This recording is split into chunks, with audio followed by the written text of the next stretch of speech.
Okay, now that you're done customizing your site, I'll show you how to copy your pages and to download them to your own computer. So when you get hosting, you'll be able to uh, import those pages into your site.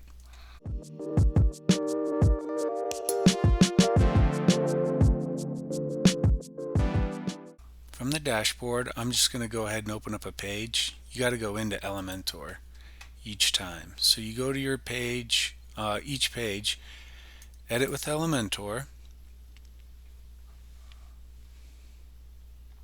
and then right here at the bottom of the page there's this arrow, and you can save the entire page as a template.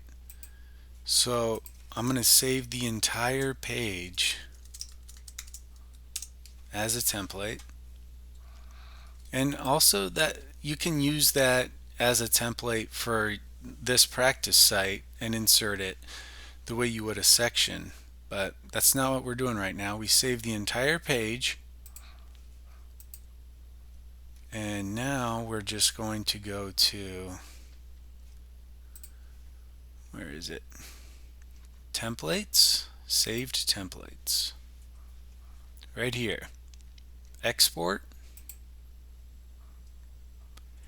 And that just downloaded the page into your browser, usually into your downloads folder. I'm just going to drag it onto my desktop just so I know where it is and it's easy to access. But so now I'm going to change the name of that file to say home 1.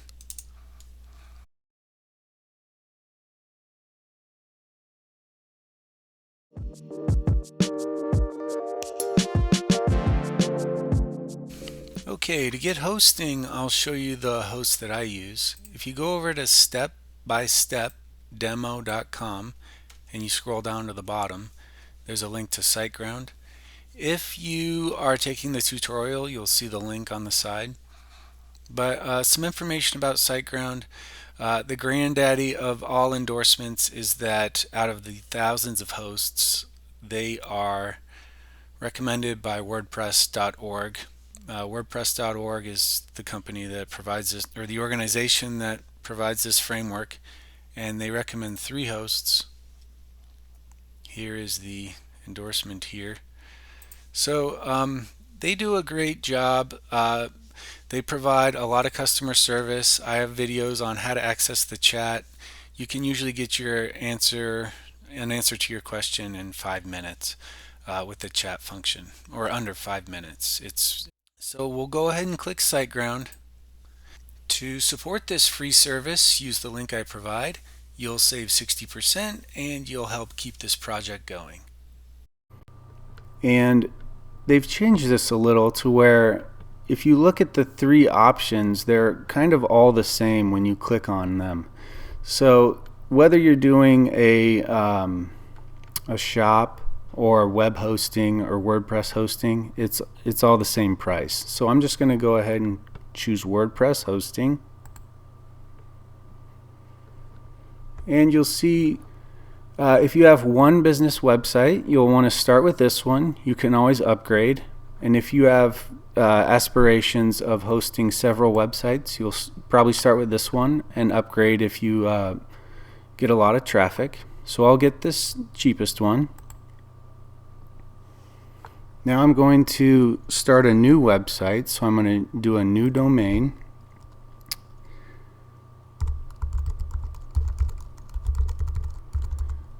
And you'll see I'm just putting in a random domain here because I know SiteGround has a 30-day guarantee where I can just get a refund. So that's another reason why you should just go this route. If it's not for you, you can always just get your, before your 30 days is up, you can just get your money back. So I'll hit proceed. And now I'm going to fill out the information about me. And you'll notice here the email and password is the login information that you're going to use to log into SiteGround. this is not your WordPress login. This is your SiteGround login. So you'll have to save 2 logins for this tutorial. One of them being SiteGround, where you pay your bill and stuff like that. And the other one is your WordPress login that we'll set up later.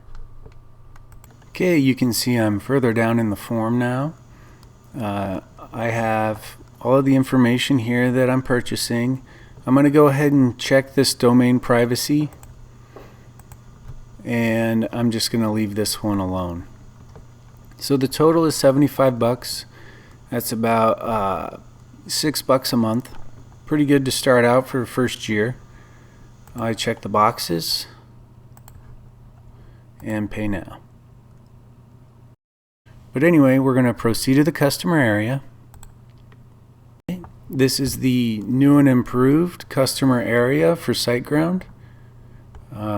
We're just going to create a site, set up site. You can see here all your information up here. But we're going to start a new website, and we're just going to create WordPress site. And this is the login and password that you make to log into your WordPress site that I was talking about. So I'll fill that out. Okay, now that I've put in my email and password that I'm going to use, it suggests this. I'm just going to skip that. And now we're installing WordPress. Alright, installation was a success. And you don't need to point your domain because SiteGround took care of that for us. But for now, let's go to the right button, go to Site Tools. Under Site Tools, you see you have these pinned tools. To get more pinned tools, you just click that pencil and check out what tools you want to pin. For now, I'm just going to leave them as is. Before we go to our site, I want to ensure that your padlock is going to work. So let's go ahead and click this menu at the top and then go to Security, SSL Manager. This will take you to managing your padlock settings. Down at the bottom, your site should have a certificate that's active. If you don't have one here, just go ahead and load up your domain and select Let's Encrypt. And then click Get, and that'll install the certificate right here. From this screen, we can log into our WordPress site. If you just set up hosting, you'll probably have to use this link right here because it takes about 24 or 48 hours before you can type the address directly into the address bar. So on a day, you'll be able to type it directly into your browser, but that takes time to propagate throughout the servers. So if we just use this link here, that'll take us to our site.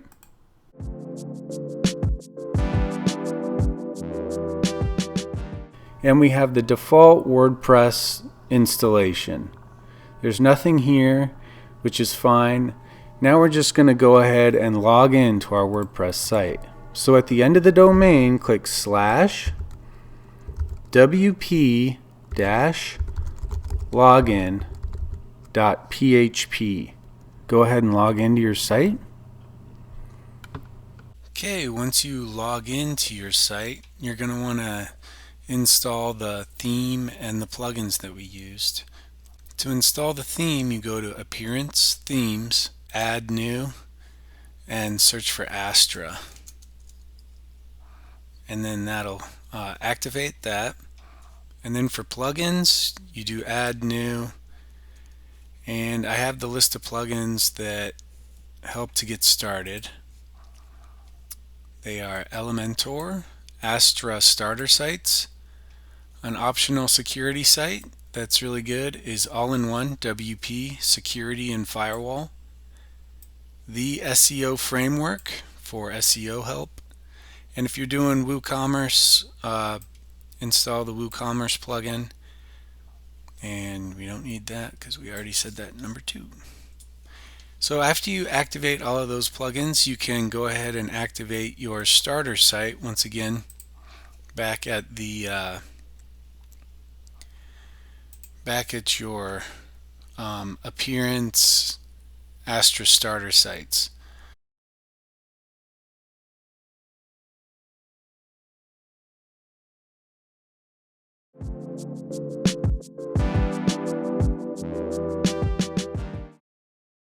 Now when I create my new site, I'm going to have to import that page. And the way you do that is, again, you go to templates. So you're on your new site and you want to bring in your new page. Well, up here at the top, import templates, choose file, and I have this one right here. I just renamed, import now.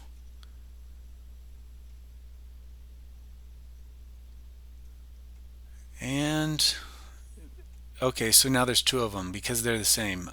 So we see that it worked. Now I'm going to create a new page on my, let's once again assume this is my new site. Add a new page. And you may have to do this too on your new site. Disable title, featured image, no. You may want to do no sidebar and full width stretched. That'll just adopt the page that you import.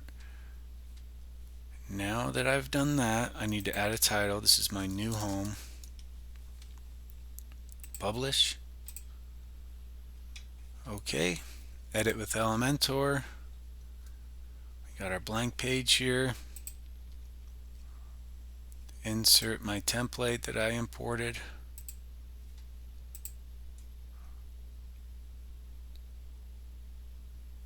And voila, you got your page that you put on your computer and then you brought it back.